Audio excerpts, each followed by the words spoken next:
बिस्मिल्लाहिर्रहमानिर्रहीम रब्बी ज़िदनी इल्मा। Dear students, Assalamu alaikum wa rahmatullahi wa barakatuh. I hope that you all are fine by the grace of Allah Almighty. Welcome again to Simple and Smart English with Mazhar. Today it's a very important lecture that is about rules of verb. आज हम verbs के rules के ऊपर discussion करने जा रहे हैं। इससे पिछले लेक्चर में हमने डिस्कस किया था कि वर्ब क्या है और उसका बेसिक कॉन्सेप्ट क्या है। थोड़ा सा मैं आपको कुछ चीज़ें रिकॉल करवा देता हूँ और कुछ चीज़ें अभी इस लेक्चर के अंदर बतानी है आपको कि वर्ब बेसिक क्या था हमारे पास। Verb is a word that shows an action or state of being. ये आपने डेफिनेशन अभी अच्छे तरीके से कर ली होगी, तैयार हो गई होगी आपको। अब दूसरी चीज़ क्या है कि वर्ब्स के अंदर हमारे पास हेल्पिंग वर्ब्स आ जाते हैं, मॉडल वर्ब्स आ जाते हैं, एक्शन वर्ब्स आ जाते हैं। अब जो हेल्पिंग वर्ब्स हैं उसमें मॉडल वर्ब्स भी हैं और हेल्पिंग वर्ब्स भी हमारे पास मौजूद हैं।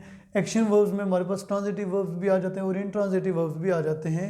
ट्रांजिटिव वर्ब्स का मैंने कॉन्सेप्ट आपको बता दिया था और इंट्रांजिटिव वर्ब्स का भी कॉन्सेप्ट बता दिया था। ट्रांजिटिव वर्ब्स जो होते हैं उनको ऑब्जेक्ट की ज़रूरत होती है, इंट्रांजिटिव वर्ब्स में ऑब्जेक्ट की ज़रूरत नहीं होती। और कुछ ऐसे वर्ब्स होंगे जो आपको फील होगा कि ये ट्रांजिटिव हैं, बाज़ का तो वो फील होगा आपको कि ये इंट्रांजिटिव हैं। आपने सिर्फ देखना है, सेंस देखना है, मीनिंग देखना है कि वो सेंटेंस अगर डिमांड कर रहा है ऑब्जेक्ट की तो वो ट्रांजिटिव होगा। अगर वो सेंटेंस जो वर्ब है वो अगर ऑब्जेक्ट की डिमांड नहीं कर रहा तो वो क्या है, इंट्रांजिटिव है। यानी कि जहाँ पे ऑब्जेक्ट की डिमांड है वहाँ पे ट्रांजिटिव है, जहाँ पे ऑब्जेक्ट की डिमांड नहीं है वहाँ पे वो क्या है, इंट्रांजिटिव। राइट। उसके बाद फाइनाइट वर्ब्स और नॉन फाइनाइट वर्ब्स। अब फाइनाइट वर्ब्स और नॉन फाइनाइट वर्ब्स से मुराद क्या है, ये होते हैं लिमिटेड वर्ब्स। फाइनाइट वर्ब्स वो होते हैं, इनकी दुनिया के जितने भी वर्ब्स हैं वो सारे के सारे फाइनाइट वर्ब्स हैं। राइट। आगे उन्हीं से ये निकले हैं नॉन फाइनाइट वर्ब्स जिसमें इन्फिनेटिव है, जेरेंड है और पार्टिसिपल हैं। इनके बारे में आपको एंड पे बताया जाएगा ये क्या चीज़ें हैं और इनको कैसे हमने इस्तेमाल में करना होता है। और यहाँ तक फाइनाइट वर्ब्स का ताल्लुक है, इनका एक बेसिक कॉन्सेप्ट भी मैं आपको बता देता हूँ कि फाइनाइट वर्ब्स में बेसिकली क्या होते हैं, टेंसेस होते हैं, रूल्स होते हैं। जहाँ पर रूल्स लगने के बाद चीज़ें क्या हो जाती हैं, चेंज हो जाती हैं, फिक्स्ड नहीं रहती। यानी कि फ़र्ज़ करें एक प्रेजेंट का सेंटेंस में बनाता हूँ, उसके रूल्स में अप्लाई करता हूँ तो वो प्रेजेंट के अंदर तो लिमिटेड हो जाएगा, महदूद हो जाएगा। राइट। उसके ऊपर रूल लगा तो वो फिक्स्ड हो गया। राइट। जब रूल नहीं लगता, राइट, फिक्स नहीं चीज़ रहती तो वो नॉन फाइनाइट में चली जाती है। अब नॉन फाइनाइट के आगे उनकी अपनी कैटेगरीज हैं, उनके कुछ अपने रूल्स हैं, वो आपको इंशाल्लाह एंड पे बताए जाएंगे कि उनको कैसे आपने टैकल करना है। इनकी इस पूरे पोर्शन को आपको एंड पे बताया जाएगा ये कैसे समझना है, क्योंकि इसको मैंने पिछले लेक्चर में डिस्कस नहीं किया था। अभी जाते हैं हम सीधे सीधे किसकी तरफ, रूल्स की तरफ। सबसे पहला रूल है हमारे पास रूल नंबर 1। इसमें क्या लिखा हुआ है, बिल्कुल बेसिक रूल बता रहा हूँ, टेंसेस से लेके आगे चलना चाह रहा हूँ। ठीक है। ये आपको एक्सरसाइज भी दी थी और आपने अच्छी तरीके से एक्सरसाइज की भी है और कमेंट बॉक्स में कमेंट्स भी किए हैं। अब होप्स हो कि इस चीज़ को भी आप अच्छे तरीके से समझ जाएंगे। देखिए लिखा हुआ है rule number 1, verb should agree with the number and person of the subject. यानी कि वर्ब जो आप यूज़ करेंगे ना वो टोटली डिपेंड करेगा सब्जेक्ट के ऊपर। अगर सब्जेक्ट सिंगुलर है तो वर्ब भी उसके हिसाब से आएगा, अगर सब्जेक्ट प्लूरल है तो वर्ब भी उसके हिसाब से आएगा। जहाँ जहाँ पे एक्सेप्शंस होंगे, जहाँ जहाँ पे केसेस डिफरेंट होंगे वहाँ वहाँ पे आपको बताया जाएगा। अब देखें यहाँ पे लिखा हुआ है टेंसेस, मैंने लिखा है इसलिए ताकि आपको पता कि आपने प्रेजेंट टेंसेस भी पढ़े हुए हैं और पास्ट भी पढ़े हुए हैं और फ्यूचर भी पढ़े हुए हैं। और उन टेंसेस में जो हम गलतियाँ कर रहे होते हैं तो वो रिपीटेडली गलतियाँ जो कर रहे होते हैं, जो एग्जामिनर मार्किंग करते हैं के दौरान आपकी वो गलतियाँ देखता है तो और आपके नंबर डिडक्ट कर देता है। अब देखते हैं कि पहले हम बेसिक से लेकर चल रहा हूँ आपको, इसके बाद आपको बहुत अहम रूल भी बताए जा रहे हैं। ठीक है। लिखा हुआ है शी गो टू स्कूल।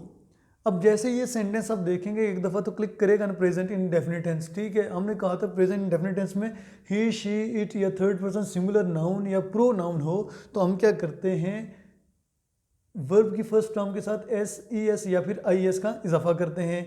अगर आपने S E S I S का रूल्स समझने हैं, देखने हैं, तो मेरी एक वीडियो है प्रेजेंट इंडेफिनिट टेंस के ऊपर बनी हुई है, आप उसको देख सकते हैं।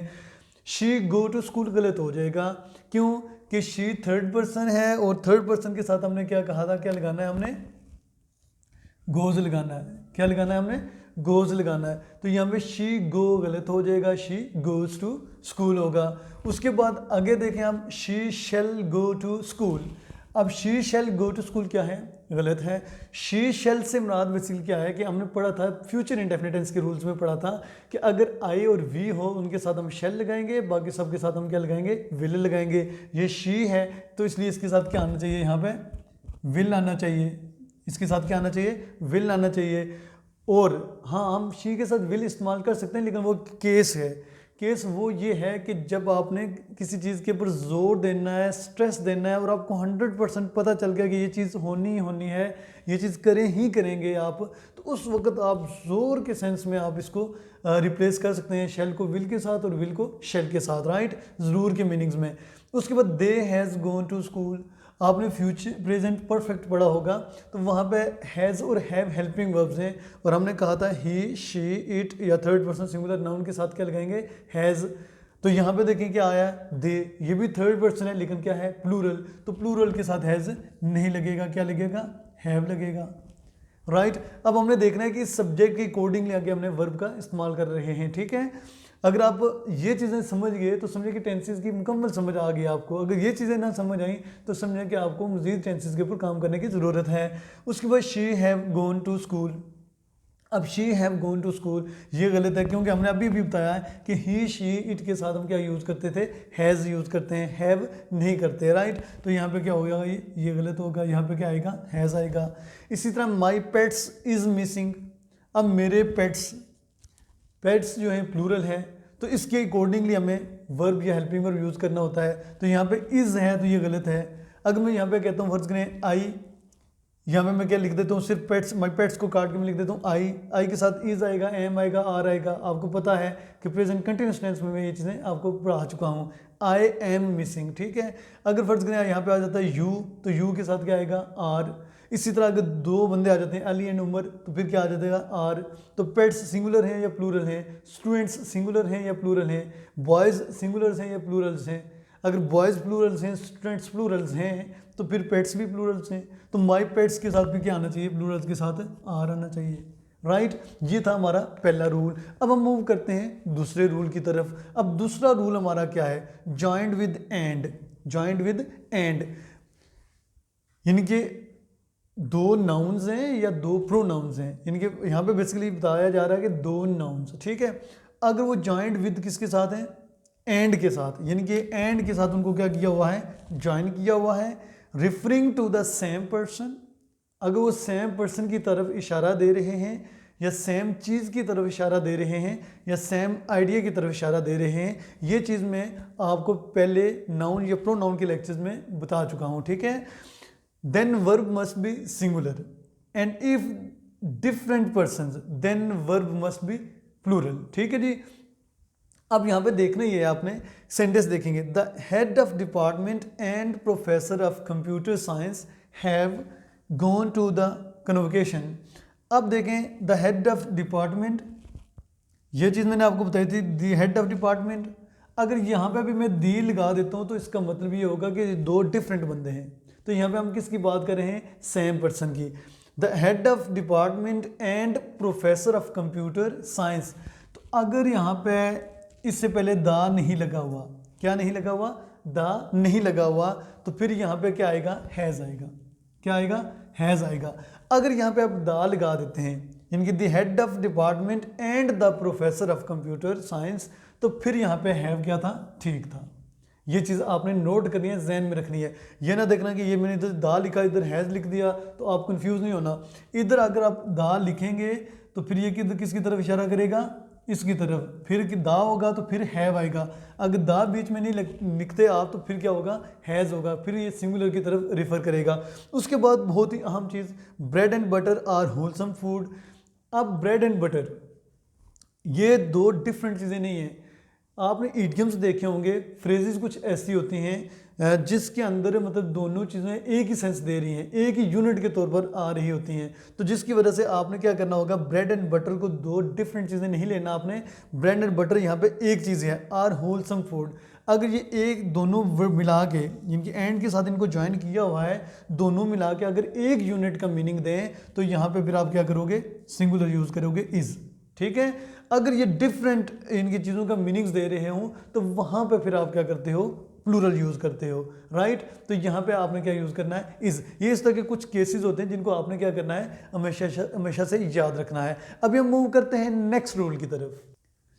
डियर ये देखें अभी रूल नंबर 3। अब रूल नंबर 3 क्या है कि when two or more singular subjects are joined by either और नाइदर और नॉर और फिर और, तो फिर कौन सा वर्ब आना चाहिए, ठीक है। फिर बेसिकली जो वर्ब यूज होगा वो कौन सा होगा, सिंगुलर वर्ब। क्या यूज होगा, सिंगुलर वर्ब। ये याद रखिएगा कि when two or more singular subjects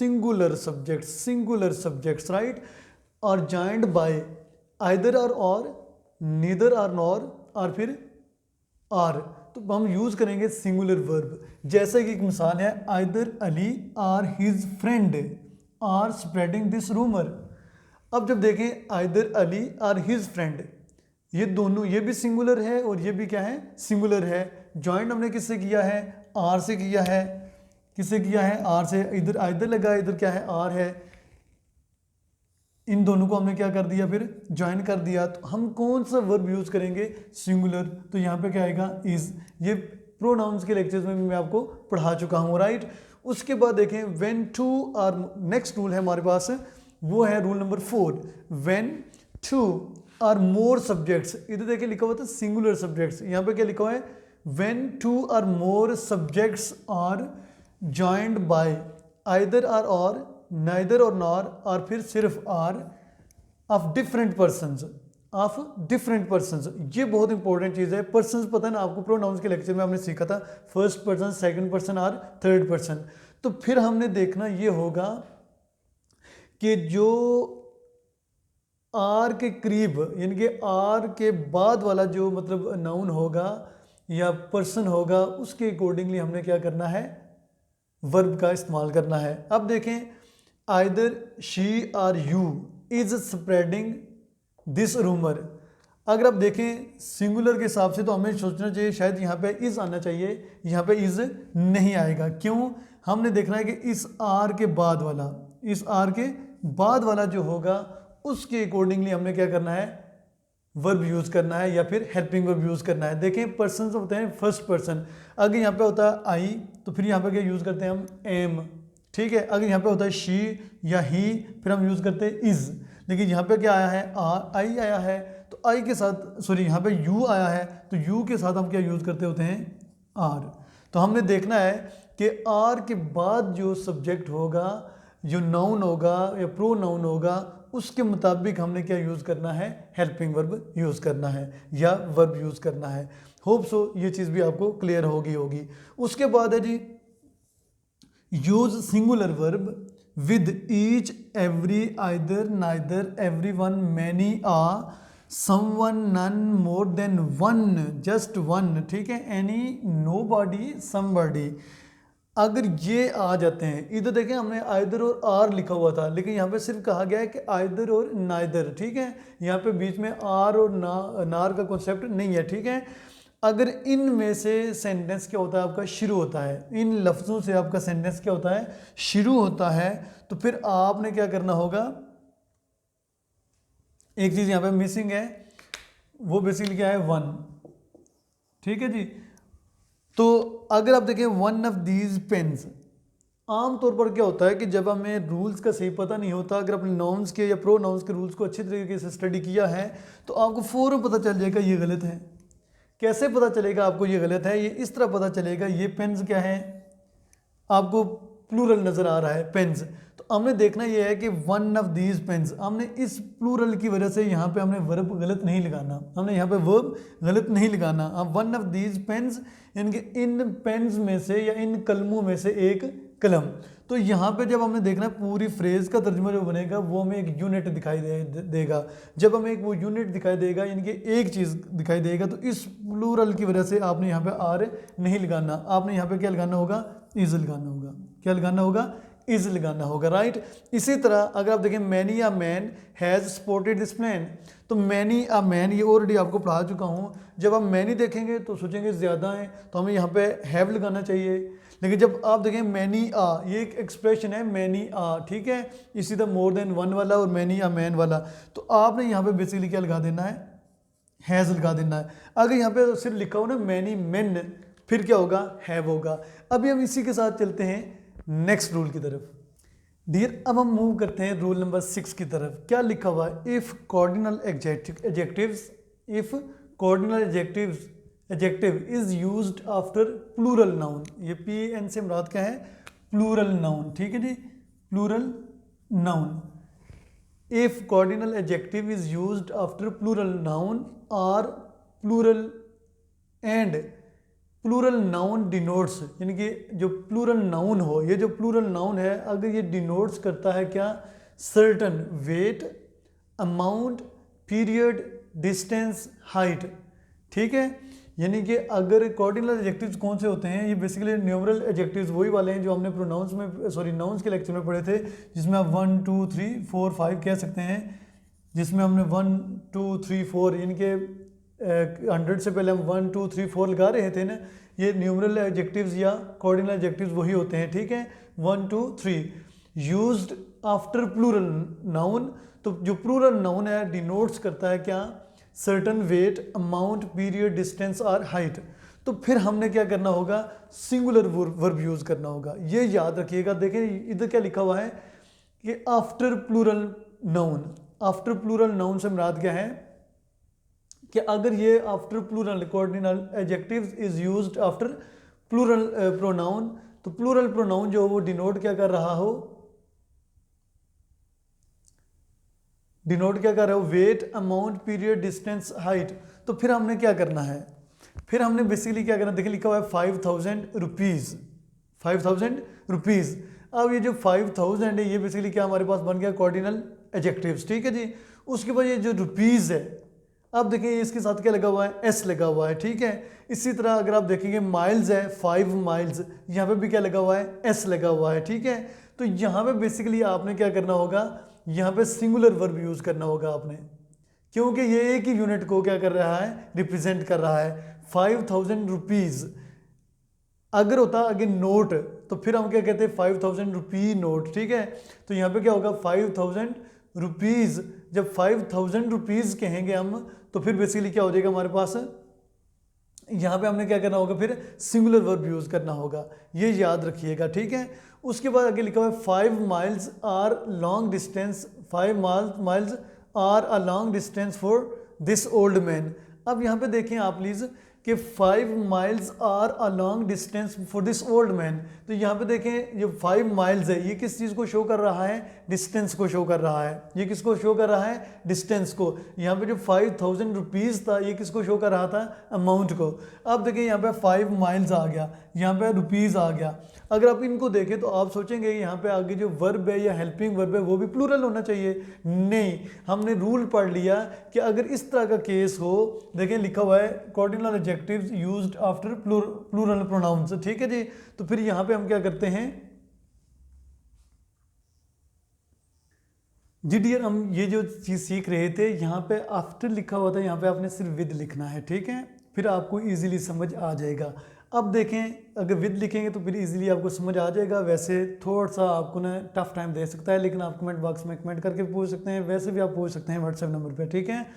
अब दूसरा आ जाता है हमारे पास रूल्स कि इफ़ काउंटेबल नाउन आफ्टर, अगर काउंटेबल नाउन जो है वो इन वर्ड्स के बाद आता है, इन वर्ड्स के बाद आता है।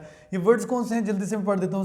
सम of, all of, enough, most of, a lot of, lots of, plenty of. तो फिर हम क्या करेंगे, नाउन भी हमारा प्लूरल होगा और वर्ब भी हमारा क्या होगा, प्लूरल होगा। यानी कि ये सेंटेंस की पूरे सेंटेंस के स्ट्रक्चर को देखना है आपने, ठीक है। कि इस तरह का अगर सेंटेंस हो जिनके बाद क्या हो कि अगर काउंटेबल नाउन हो, किसके बाद, इन लफ्ज़ों के बाद, इन लफ्ज़ों के बाद क्या हो, काउंटेबल नाउन हो। जैसा कि लिखा हुआ है लॉट्स ऑफ, क्या लिखा हुआ है, लॉट्स ऑफ एस्पिरेंट्स, एस्पिरेंट्स होते हैं कैंडिडेट्स, उम्मीदवार, ठीक है जी। Sorry, lots of aspirants were there to take the examination, ये फिक्रा क्या है, बिल्कुल ठीक है। क्यों? अब देखें लॉट्स ऑफ एस्पिरेंट्स, ये एस्पिरेंट्स बेसिकली क्या है, प्लूरल है, ठीक है जी। तो हमने क्या लगाया, वर्ब भी हमने क्या लगाया है, प्लूरल लगाया, ये भी ठीक। और उसके बाद हमने एग्ज़ाम की जगह क्या लगाया है, एग्जामिनेशन लगाया है, ये भी क्या है, ठीक है। जो गलती होगी वहाँ पे, यहाँ पे आगे लगा दिया जाता है क्या, वाज, और यहाँ पे एग्ज़ाम लगा दिया जाएगा तो क्या हो जाएगा, गलत हो जाएगा। उसके बाद देखें but if noun is uncountable, क्या है, if noun is uncountable then both verb and noun must be singular. कहते हैं अगर ये यही रूल है, अगर यहाँ पे काउंटेबल था और यहाँ पे क्या है, अनकाउंटेबल, तो फिर क्या होगा, लॉट्स ऑफ एफर्ट। अब देखें लॉट्स ऑफ के बाद क्या लगा है, एफर्ट। अब एफर्ट यानी अनकाउंटेबल नाउन है, इसको काउंट तो नहीं कर सकते आप किसी की कितनी एफर्ट है। इज़ नीडिड, ये ठीक है बिल्कुल। और यहाँ पे फॉर दिस एग्ज़ाम, बिल्कुल ठीक है, क्योंकि यहाँ पे एफर्ट आया, सिंगुलर आया, तो आगे भी इज़, और इधर भी क्या है, सिंगुलर नाउन भी आ गया। इसी तरह इधर क्या था हमारे पास, इधर प्लूरल था तो वर्ब भी प्लूरल आया है, और नाउन भी क्या है, प्लूरल है। एग्ज़ाम का प्लूरल क्या होता है, एग्जामिनेशन। डियर, आज के लेक्चर को हम यहाँ पे वाइंड अप करते हैं, और बाकी जो ये चीज़ें रह गई हैं आपको नेक्स्ट लेक्चर में इंशाल्लाह बताई जाएंगी। Now the timing of this session has ended, I think it's alright for now. It's also very very nice to talk to you, nice to present you, have a nice discussion and have a nice session. Take care of yourself, wish you the best of luck, may you live long, okay, bye bye and Allah Hafiz as well.